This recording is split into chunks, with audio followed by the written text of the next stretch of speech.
conscious movement. Movement is life, life is movement. Movement, exercise, fitness has exploded as a discipline and a science of late. Athletes, performance artists like dancers, it is amazing what I can't even believe what they can do. Successful dieters, on average, people who've lost 30 pounds or more and kept it off for more than a year, add an hour of extra exercise to their daily activity. This is in the context of a society where less than 10% of the people work out 3 times a week. What I want to talk to you about is conscious movement in terms of how you relate to people, and conscious movement in terms of staying safe. Relating, conscious relating. Okay, be conscious, be aware of the movements when you're interacting with someone. If you have a nervous habit of pulling your hair, biting your nails, clicking your pen, shaking your leg, be aware of it, because the message that gives people is that you're not 100% conscious and you're not 100% with them, okay? Also, when you're interacting with people, hold the gaze, look at them. Don't look up, down, right, left, all right? Make sure that you're interacting with them, because if you don't interact with them, they think your consciousness is somewhere else. They think you're not with them. That's not conscious relating, conscious listening. And finally, when you're interacting with someone, try to notice what their body habits are, what their body motions and positions are. And I don't want to get into a lesson on NLP, but actually start to match and mirror them if you want to gain rapport in that conversation. So it's very important to be totally conscious of your movements when you're interacting with people. People have accidents because they're not conscious. They're not paying attention. So here's 3 scenarios that I want you to be aware of. Number 1 is potential energy. The physics term, but what potential energy is simply the higher you get off the ground, the more energy you have.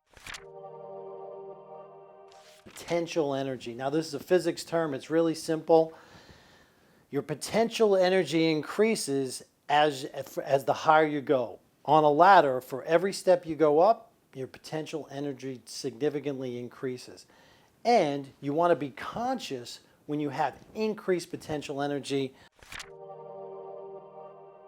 Potential energy goes up, coefficient of friction goes down, because when I was working in the emergency room as a resident, the number of ankle fractures and wrist fractures increased exponentially. There have been some horrible accidents, like in the grocery store with grapes and bathrooms with soapy floors, that have totally changed people's lives.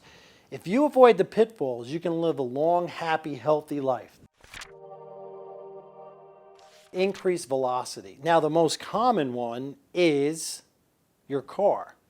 Your car is a 4,000 to 6,000 pound piece of equipment, and kinetic energy, the amount of energy your car has, is 1/2 the mass, 1/2 that 4,000 to 6,000 pounds, times the velocity squared.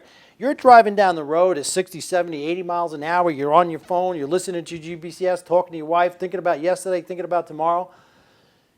And a lot of times what we become is we're so comfortable, we become unconscious in that environment. When you have 2 or 3 of these different factors in place, you've got to be careful. You've got to be super conscious. Classic example is skydiving. There's a lot of potential energy and very little, if no, friction. Skiing. I've had some family members and friends have terrible skiing accidents with just one little moment of not being careful. 1 second of just like looking in the other direction, these things can transform your life into something completely different. That's why we want to be safe.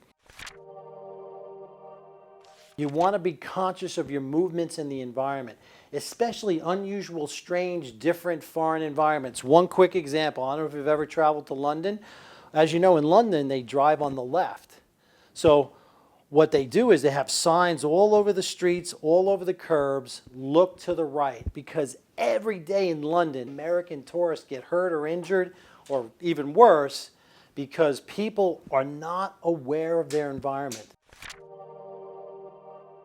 Conscious movement, what you want to do is you want to be safe in your environment. You want to be conscious of your environment, because here's the thing, you're going to live a long, healthy life as long as you avoid these few little pitfalls that we discussed today. Thank you.